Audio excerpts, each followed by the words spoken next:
prestando atenção naquilo que você está abrindo a sua boca e declarando ao Senhor. Eu não sei se você está prestando atenção no detalhe daquilo que você está declarando ao Senhor nessa noite. Quando a gente abre a nossa boca e diz: acima de todo nome, o seu nome está. O nome dele está acima do nome desemprego, o nome dele está acima do nome crise, o nome dele está acima do nome derrota, o nome dele está acima do nome enfermidade, o nome dele está acima do nome câncer, o nome dele está acima do nome doença, o nome dele está acima do nome morte, o nome dele está acima de todo e qualquer nome que se nomeia. Não há nada nem ninguém como o nosso Deus. Oh, porque dele é o reino.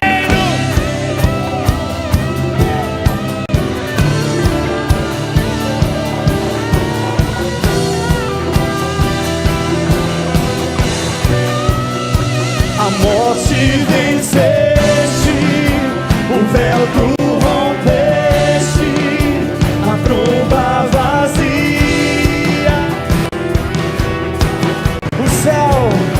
O céu te adora, proclama tua glória. Ressuscitaste, vive está. És invencível, inigualável, hoje pra sempre reinará. E teu é o reino, e tu é a glória, acima de todo nome está. Poderoso esse nome é. Questionando ao Senhor sobre o que a gente ia falar nessa noite. Na Bíblia a gente tem diversos exemplos de mulheres de Deus, mulheres valorosas. E não porque num dia que a gente comemora aqui no domingo, né, celebrando o Dia Internacional da Mulher que já passou, mas por que não falar alguma coisa sobre uma mulher de Deus, sobre as atitudes dela e aprender um pouco com o exemplo, ou com alguns exemplos que ela deixou e está aí relatado na Bíblia, escrito para toda a eternidade. A gente vai falar um pouquinho hoje, muito rapidamente, por causa do horário, sobre Ana. Não sei se todos aqui lembram ou conhecem a história de Ana. Ana foi a mãe do maior profeta que já teve em Israel. Ana foi a mãe do profeta Samuel. E Ana não viveu momentos fáceis. Não foi tudo um mar de rosas na vida de Ana. Mas Ana, como uma mulher de Deus e uma mulher de fibra, ela não deixou se abater, ela não se abalou, e ela seguiu firme e confiante. Claro, como qualquer pessoa, como qualquer ser humano, é carne, você sente dor, você chora, você pede e clama respostas de Deus. E às vezes quando não vem na forma ou no tempo que você deseja, você às vezes começa a querer se desesperar um pouco. Mas o que eu quero dizer essa noite a você é: espere, confie e continue focado em Deus. Continue focada em Deus. Amém? A Bíblia conta que na época em que Ana viveu, e ela vivia ali no Oriente, a gente sabe disso, era um costume, como até hoje ainda é em alguns países, a poligamia. O que é isso? Um homem ser casado com mais de uma mulher. Naquela época era costume, em alguns países do Oriente até hoje são assim. E a Bíblia nos conta que Elcana, que era o marido de Ana, ele era completamente apaixonado por Ana. Ana era a razão da felicidade de Elcana. Era aquela mulher que ele sonhou, acho que toda a sua vida, toda a sua juventude, e quando ele casou com Ana, ele, é a mulher da minha vida. Só que a Bíblia conta também que Elcana casou-se mais uma vez e teve uma segunda mulher. Acredito eu que, assim como a gente sabe, já aprendeu aqui nesse ministério a importância de uma família naquela época ter filhos, mas acima de tudo de ter um filho varão, um filho homem, para que pudesse suscitar a descendência do pai.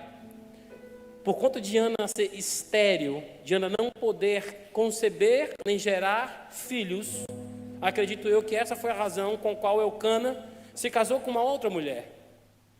Penina era o nome dela.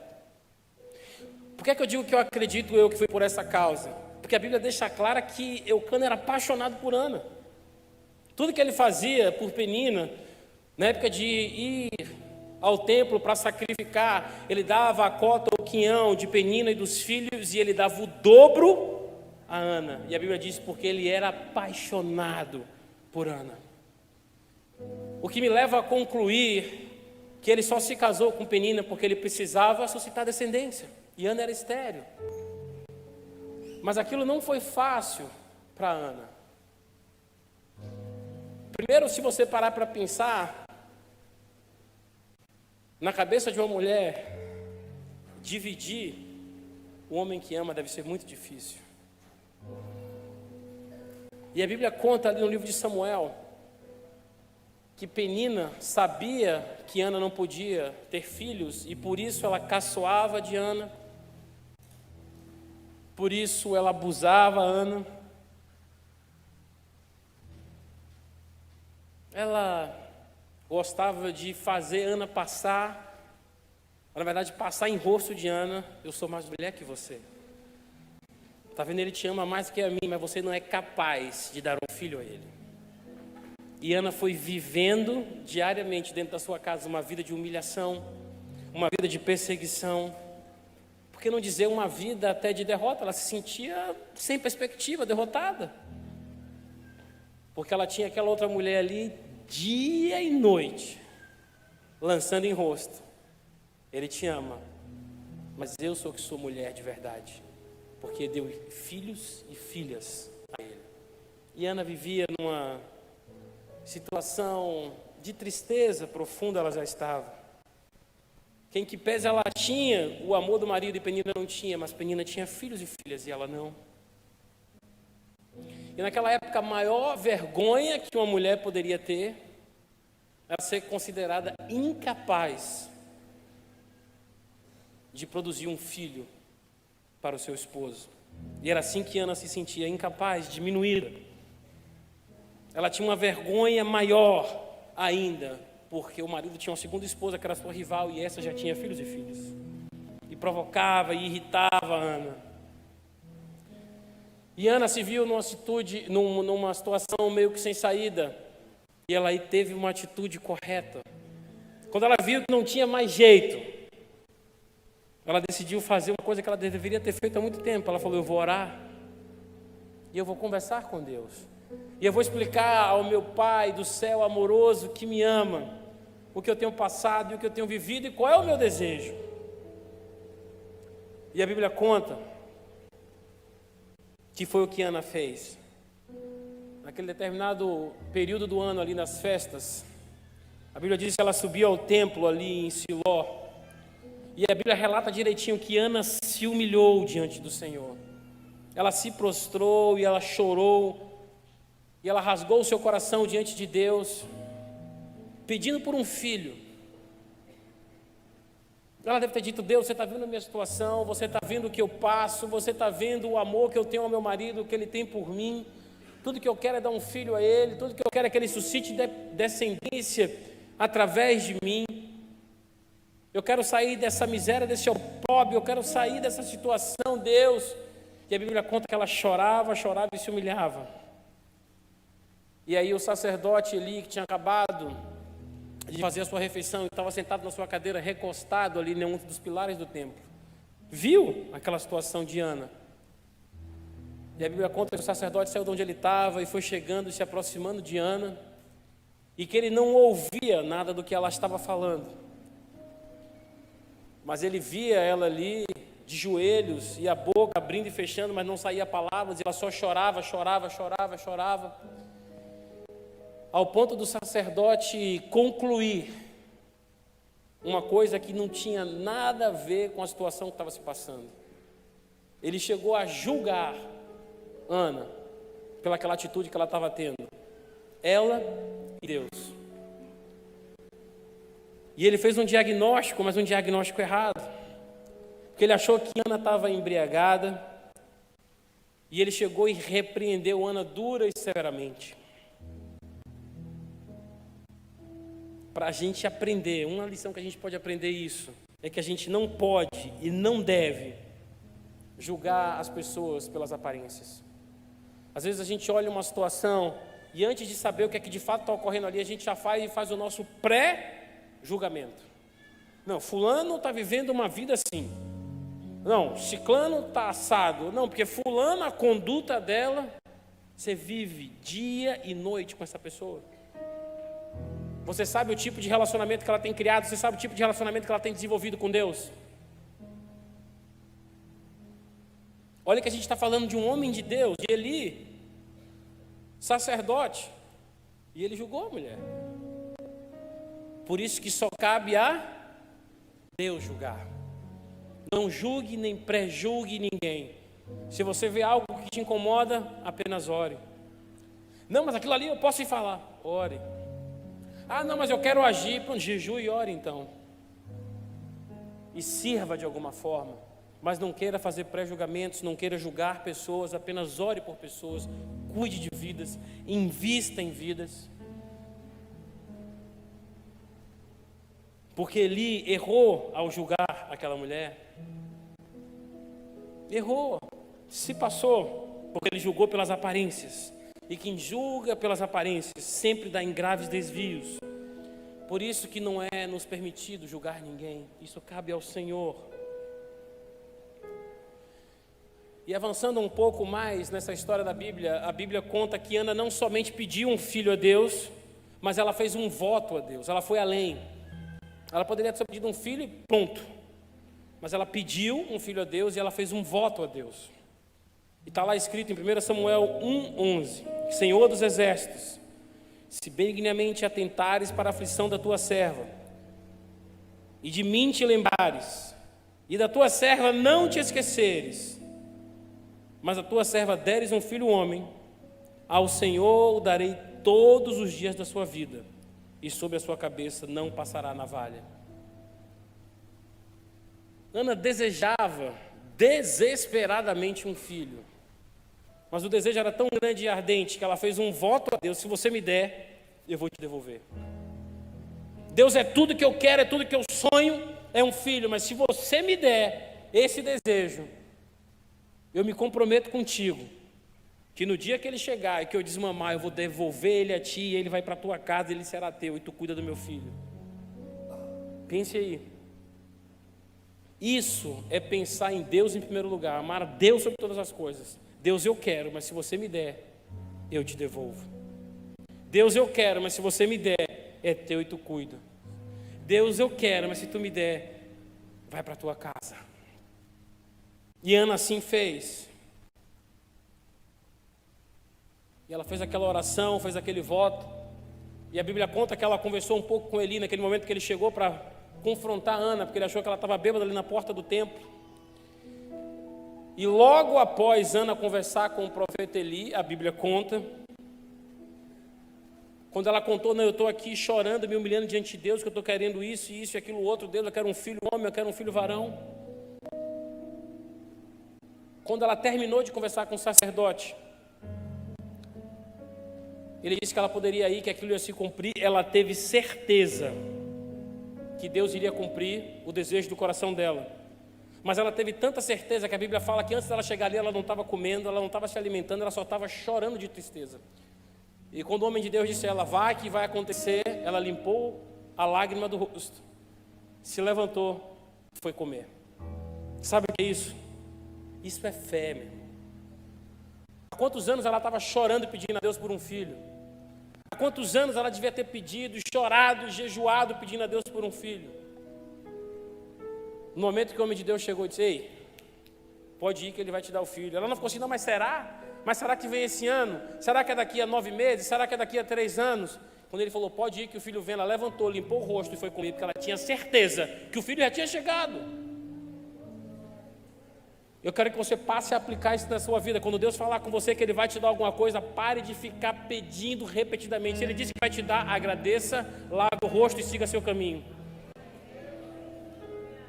Porque se Ele te prometeu, de quem é a promessa? De quem é a promessa? Quem é que vai operar o milagre? E de quem é que vai ser o tempo? Então pare de contar o tempo. Se você pediu e tem certeza, creia que no tempo dele Ele vai te dar. Se o presente é dele, pare de se preocupar com o seu tempo. Se vem dele, o tempo tem que ser dele também. Amém? E ela levantou, lavou o rosto e foi comer, meu irmão. Isso é fé. Deu tudo certo e Ana gerou e deu à luz a Samuel, o maior profeta de Israel. Mas não pense que foi automático. Tipo assim, ela saiu do portão e já estava com barrigão. Não foi assim. Deus disse, vai acontecer. Agora ela tinha que fazer a parte dela também. A primeira parte dela foi crer. Crer e exercer a fé dela. Levantar e eu vou caminhar porque eu sei que meu filho vai chegar. Eu vou levantar e vou caminhar porque eu sei que meu emprego já chegou. Eu vou levantar e vou caminhar porque eu sei que a minha cura já chegou. Eu vou levantar e vou caminhar porque a restauração da minha família chegou. Eu vou levantar e vou caminhar porque meus filhos já saíram das drogas. Eu vou levantar e vou caminhar porque eu já venci. Não vou ficar mais no portão chorando. Eu vou levantar e caminhar e avançar. Vou lavar meu rosto e me alimentar porque a novidade de vida chegou. Mas ela teve que fazer a parte dela. Então ela levantou dali, voltou, se reuniu com sua família, que até então era seu marido. E a Bíblia conta que eles voltaram para a casa deles. E eles voltaram para a casa deles. A Bíblia não diz se foi 1 dia, 2, 3, 4, 5, 10 de caminhada, mas voltaram para a casa deles. E chegando em casa, pensa na certeza que ela já estava fértil. Chegando em casa, a Bíblia diz isso. Chegando em casa, eles tiveram relação, a Bíblia fala. Porque você acha que ela sabia que agora estava fértil, fala, Deus, agora eu quero ser igual a Maria, que não tinha nem aparecido ainda, agora tem que vir aqui no meu ventre. Não, meu irmão, ela tinha que fazer a parte dela também. E a Elcana tinha que comparecer também. Mas pense que já foi com a outra motivação, com a certeza de que agora vai. E a Bíblia conta que Elcana coabitou em Ana e ela concebeu. E depois do período gestacional, depois do período de uma vida, ela deu à luz a um filho e colocou o seu nome Samuel. Deus ouve, Deus escuta, porque Deus ouviu a oração de Ana. E ela até no nome honrou o Senhor. As coisas que Deus tem te dado, que você tem pedido, você tem honrado Ele em todas as formas. Que assim que o menino nasceu, antes dela entregar ele, que ela tinha que desmamar primeiro, ela já honrou logo no nome, Senhor é teu. Porque eu pedi, você me ouviu, então o nome dele vai ser Deus ouve. O que é que eu estou querendo dizer com isso? Ela colocou um nome que quem chamasse o menino dali em diante não ia ter dúvida que Deus tinha parte no negócio. E às vezes Deus te dá algum tipo de bênção e você é aquele crente, igual a menina aqui, peguei o menino na igreja, aquela camisa assim, exército de Deus. Aí eu disse, glória! Isso aí vai avançar no reino. Aí passou outro século. Eu digo, meu filho, por que você não está com a camisa exército de Deus? Vai fazer a obra, vai pregar o evangelho e ganhar a vida. Ele disse, eu sou do serviço secreto de Deus. Às vezes você é desse. Deus lhe dá um negócio, você fala, não posso contar, porque eu sou aqui agente secreto de Deus. Irmão, divulgue o que Deus tem feito por você. Divulgue o que Deus tem feito na sua vida. Conte as novidades do que Deus tem te dado. Ana, até no nome do menino, todo mundo que chamava o menino sabia, tem um Deus vivo que escuta as minhas orações. Shema ele. Por onde o menino passou, o nome de Deus foi glorificado. Mas o menino, toda criança brinca, corre, faz estripulia. Não é porque Samuel foi o maior profeta que ele não corria, não fazia estripulia. Até ele fazendo estripulia, a mãe chamando de Shemuel. Até ali o nome de Deus estava sendo glorificado. Glorifique a Deus a tempo e a fora de tempo. Glorifique a Deus em todos os momentos. E a Bíblia conta que depois que Ana e Elcana fizeram a parte deles e descansaram no Senhor, a promessa veio. E lá em Samuel 1:20 diz, portanto sucedeu que quando chegou o tempo, depois de Ana ter concebido, ou seja, ficado grávida, ela deu à luz a um filho e chamou seu nome de Samuel, porque eu pedi ao Senhor. Ninguém sabe quanto tempo se passou entre a promessa e o seu cumprimento, mas o que a gente sabe e tem certeza é que se passou um tempo. Tempo suficiente para estar registrado na Bíblia dessa forma. E Ana entrou naquela lista, naquela seleta lista, no que esperam os milagres de Deus acontecer. Porque é bom você estar na lista daqueles que esperam no Senhor.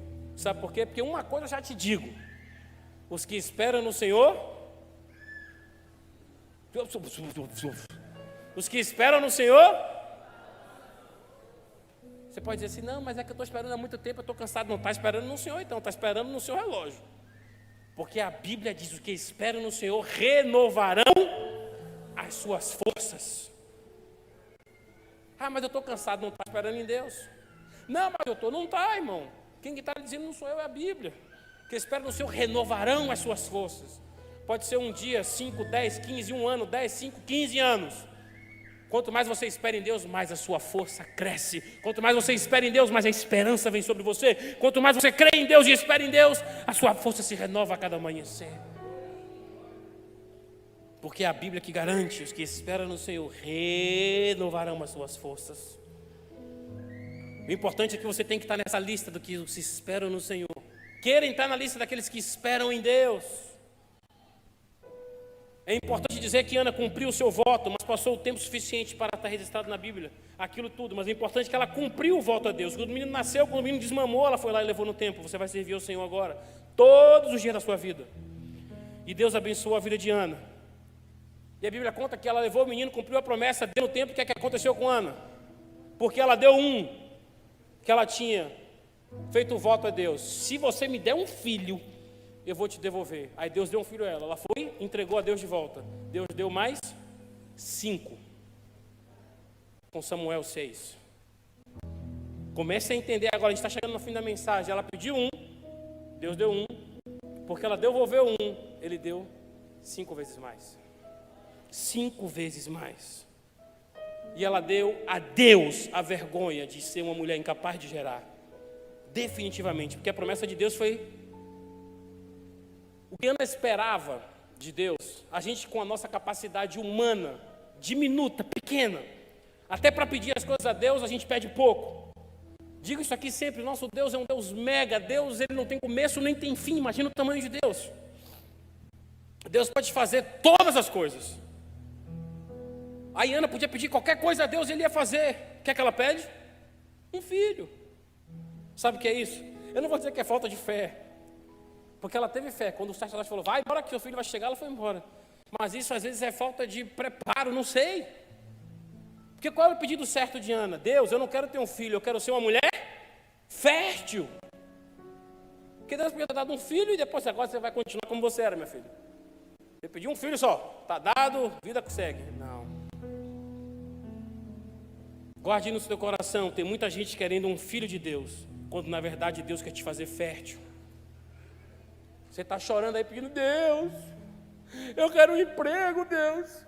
Os boletos estão vencendo, meu irmão. Seu emprego não chegou porque Deus quer te fazer você um empresário próspero. Ah, mas eu estou querendo isso. E Deus quer te dar um negócio. Não chore por um filho quando Ele quer te dar uma fertilidade de vida. Não chore por uma coisa quando Ele quer te dar abundância. A gente já falou isso aqui em diversas mensagens, diversos temas diferentes. Deus é um Deus grande e Ele quer te abençoar grandemente. Mais uma vez a gente viu a prova com Ana. Ela pediu 1, Deus deu, ela devolveu 1 e recebeu 5 vezes mais. Não espere de Deus respostas imediatas, a não ser quando o assunto é sua maravilhosa proteção. Deus não falha, Ele vai cumprir todas as suas promessas na sua vida e na minha. Porém, entre a promessa e o cumprimento, o tempo prova a fé, e aí o coração começa a separar o homem dos meninos. Quem realmente tem fé, quem realmente espera. O imediatismo humano tem feito muitas vítimas da pressa, porque não se pode medir o agir de Deus com a nossa régua. Tem que ser com a régua de Deus, com o tempo de Deus. Além de nos abençoar, o Senhor visa o nosso crescimento espiritual, e o tempo, só o tempo, vai nos ensinar sobre o nosso grau de busca, sobre a nossa comunhão com o amado. Portanto, a demora em função dos nossos defeitos, a demora em função das nossas imperfeições, a demora em função dos nossos atalhos, não é culpa de Deus. O grande segredo é entregar o coração a Jesus e esperar nele.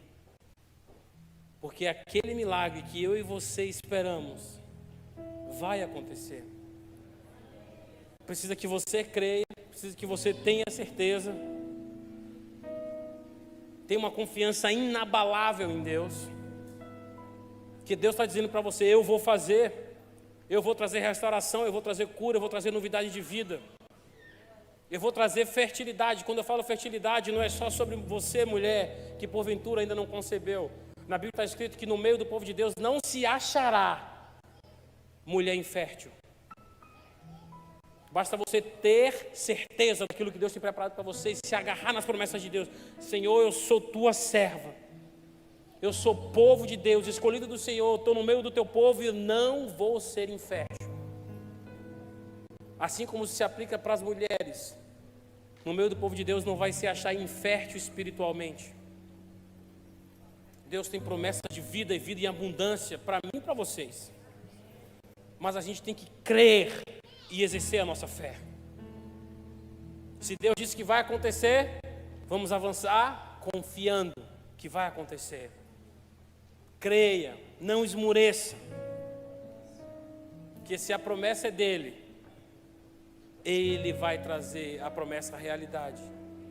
Mas nunca esqueça desse detalhe: se a promessa é dele, o milagre é dele, o presente é dele, o tempo também é dele.